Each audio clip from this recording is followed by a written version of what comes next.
Hi guys, so today I want to talk about Apothecary Diaries Season 2 final visual image that they have of Jinshi. So this is part of it, and this is the whole new visual image.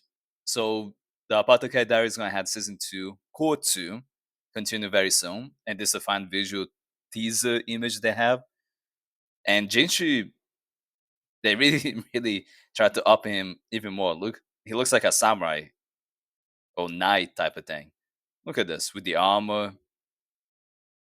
Yeah, of course, his hair is always perfect, right? It's interesting though, seeing how they really up in his character. He is an important character. He is the son of the current emperor, so makes sense. And he's also pretty well trained. Now the rest is just talking about how the season one started back in January 2025. We know that was Cold One or season two. I don't mind them splitting, season with cores like in all parts. Like Core 1 or Part 1, Part 2 or Core 2. I'm okay with that. At least we know it's going to have 24 episodes.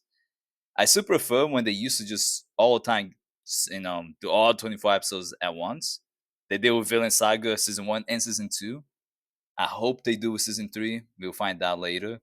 But I love when they do that, especially. But I get it, they had to separate. Sometimes it gives them time to work on something else.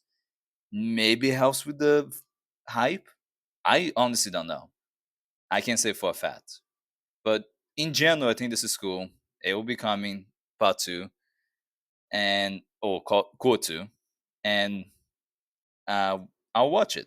I'm still actually finishing up watching the first season with my wife. We haven't finished yet. We were watching it. I understand some people are huge fans. It can get a little bit boring. The Apothecary Diaries, with the little bit of detective Sherlock Holmes type of thing, which is fine. It's not a bad thing, but sometimes I want the story to move on a little bit more, especially with the romance between Maomao and Jinshi. It would be nice to see them actually romantically together. We saw the frog scene and all that. That was pretty nice. I would like to see more of that. More spiciness between the two. And we already know that Mao for sure likes him, in terms of appearance. She finds him handsome. But she had never shown any romantic feelings towards him, Jinshi. Jinshi, on the other hand, has been showing a lot more emotions towards Maomao.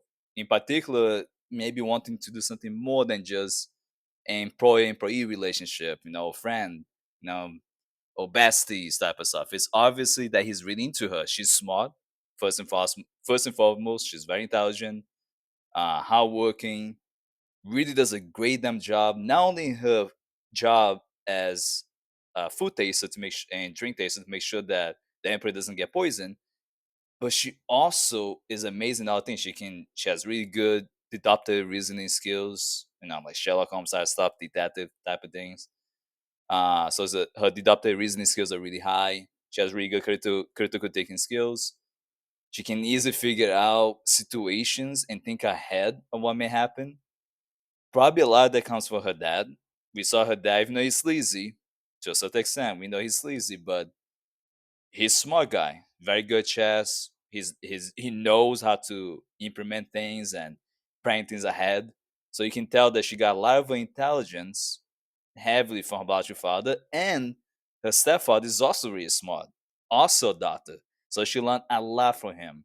How to make medicine, test herself with poison. So she has gained a lot of immunity because of all years and years of using her own body as a test subject for a lot of the poisons she wants to try out.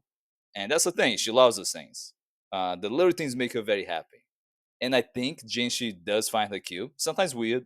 I get it. She can be very awkward in certain moments, very weird. Like she gets really obsessed with certain things, which is something that Jinshi and the others are not used to. But she can read well, she can write well, she can teach.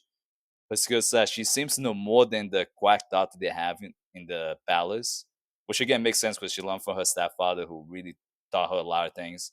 He's really her father, you can say, just not biologically. But um, instead of me saying stepfather, I should say adopted father would be more accurate. It's not like he, married her mom and all that and took over the father role. He adopted her, so technically he's the adopted father. Just want to correct myself there. There's a difference between an adopted father and a stepfather. They're not the same thing. But yeah, so we see that she learns a lot, and she learns things very quickly. She can really learn new skills very fast. And I think Jinshi just never met a woman of a caliber, a woman that can kind of match him in some ways, right? He's a smart guy. He's considered the most handsome man in the entire palace. Everyone finds him hot. Um, he knows also how to defend himself. He has some fighting skills, so he actually can fight if needed. We saw him in that situation protecting Maomao from potentially being killed, being shot at. So obviously the guy is very skilled. He also has a royalty background. He's a son of the emperor. All these things. Like this guy has a lot of good reputation, but he's also his life is constantly at risk. He's well trained, smart, can do things that I'll say beyond just his typical role as a and son's emperor. I know that if I'm not mistaken, I don't think he knows yet that at least in the anime that he's the son of the emperor, not the brother. But they already been giving hints and basically stating those things already for a while. I think we figured out a lot of things even before they make it obvious. I think the series have been pretty consistent at giving you key signs of what the series is about. I think people already figured out who Jinshi was since first season. It was not too hard to figure out who he really was. Mao could easily figure out, but she really doesn't like getting to the businesses of others that might screw her own life. So she really tries to mind her own business as much as she can to avoid knowing too much, because that can be dangerous for her own life and maybe her adopted father's life too. So she tries to be very careful. Anyway, let me know if you guys are excited for the Cour 2, if you're liking this new visual image. We can talk about it, the moments you like in the first season, second season the most, specifically the second season, part one. I would say the frog scene is probably the best moment. Season two, probably the best moment really in the entire anime series so far, in my opinion. But let me know what you guys think. If you like the video, like and subscribe. If you watch this on TikTok, follow us on TikTok. And again, I got a Patreon. If you want to join it, it's $1 per month just to purely support me. And I will be making exclusive content for the $3 tier. And that's all for the anime news of today. And I hope that everyone has a great and safe day.